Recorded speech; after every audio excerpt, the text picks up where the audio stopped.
I still remember the call. Her voice cracked with indignation, like I'd betrayed her.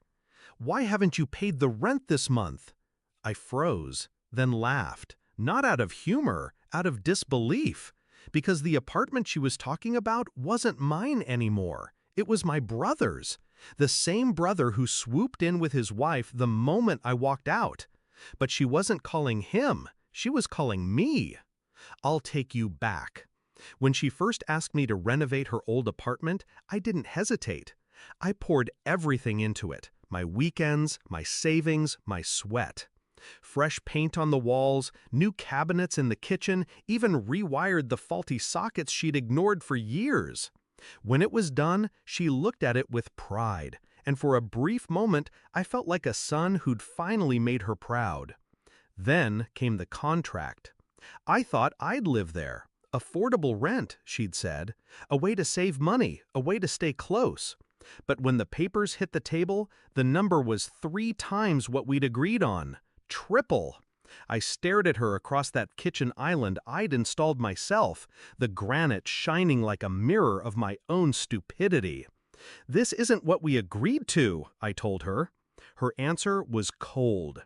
"If you can't afford it, someone else can." That was my first lesson. Family, when money is involved, doesn't always mean family. I left quietly. No fight, no tears. Just a packed bag and a lease I signed across town. A smaller place, sure, but mine. Paid for by me, not dangled like bait from my mother's hook. I didn't have to wait long to see who she meant by someone else. My brother and his wife moved in within a week. The golden boy, the one who always got more, needed less, and yet somehow demanded everything. I thought I was free, but freedom has a funny way of being tested. A month later, the phone rang. Her voice sharp and trembling. "Where's the rent? Why haven't you paid?" I almost choked. "Rent? For the apartment?" "Yes," she snapped. "Your brother says he's still waiting on you. We had an agreement."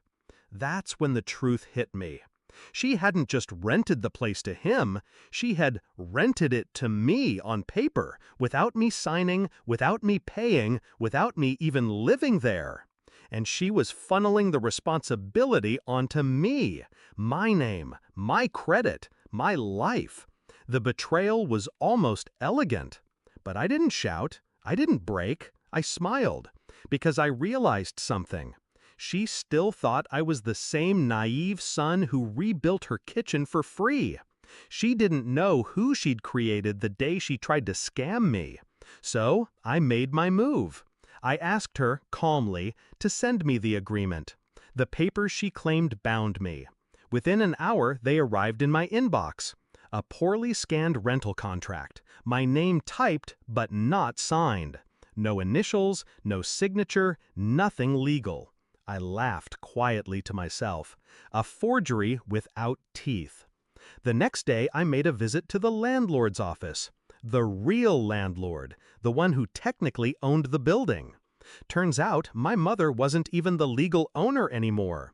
She was leasing it herself, subletting to me, or at least pretending to, and now to my brother. I explained the situation carefully, brought copies, highlighted the missing signature. He wasn't happy, not with me, but with her. She'd been skimming off him too. And that's when I laid out my plan. I didn't attack directly, no. Revenge, real revenge, is quieter, colder. I simply stepped back and let the dominoes fall.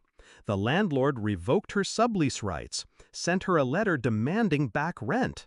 Suddenly, she owed thousands she thought she could squeeze from me. My brother, the golden boy, was now living in an apartment that wasn't hers to give. Within weeks, eviction papers followed. And then came the call I'll never forget. Her voice was broken this time, ragged from crying. "They're throwing us out! Your brother has nowhere to go! What did you do?"